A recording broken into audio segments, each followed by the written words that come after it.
जय माता की। आप सभी का हमारे YouTube चैनल जय माता की पर बहुत बहुत स्वागत है। आज हम करेंगे इंदिरा एकादशी व्रत की कथा।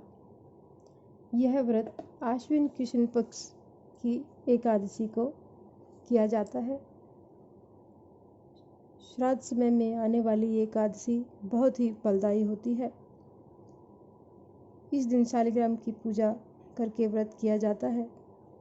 लेकिन इससे पहले यदि आप हमारे चैनल पर अभी नए जुड़े हैं तो कृपया करके चैनल को सब्सक्राइब कर लीजिए और घंटी जैसे दिखने वाले बटन को भी दबा लीजिए ताकि आने वाली नई वीडियो की नोटिफिकेशन आप तक पहुंच सके। तो चलिए शुरू करते हैं इंदिरा एकादशी व्रत की कथा और किस प्रकार इस व्रत को किया जाता है। आश्विन कृष्ण पक्ष की एकादशी इंदिरा एकादशी के नाम से जानी जाती है। इस दिन श्री शालिग्राम जी महाराज की पूजा करके व्रत करना चाहिए।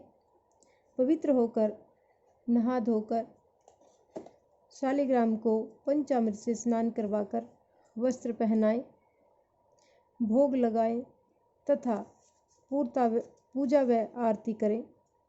पंचामृत वितरण करके शालिग्राम जी पर तुलसी अवश्य चढ़ानी चाहिए।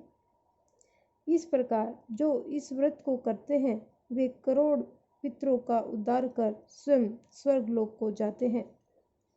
इसीलिए इस एकादशी व्रत की विशेष महत्ता है, क्योंकि ये श्राद्ध के समय में आती है और इसको करने से जो भी फल मिलता है ऐसा माना जाता है कि वो सब हमारे पितरों को पहुंचता है।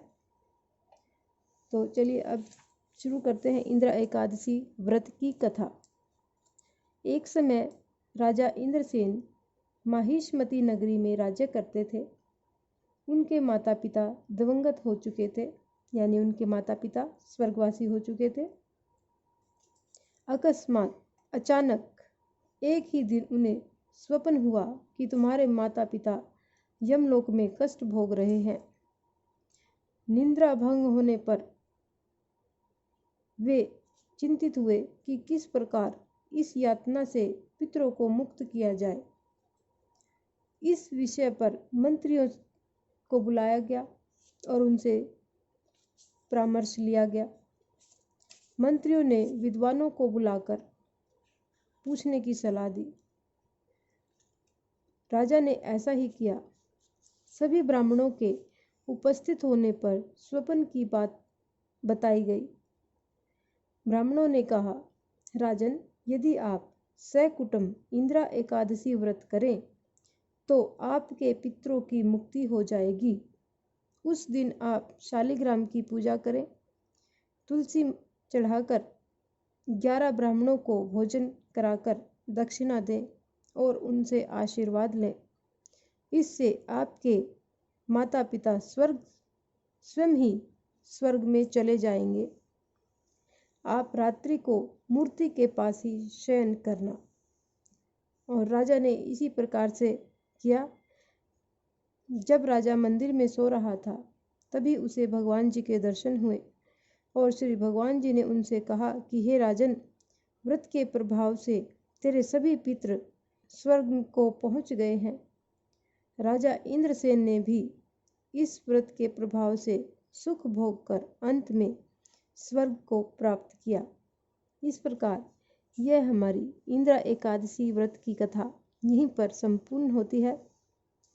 यदि आपको हमारी एक कथा पसंद आए तो कृपया करके हमारे चैनल को लाइक अवश्य कीजिए और सब्सक्राइब कीजिए और साथ ही आगे भी शेयर करते रहिए।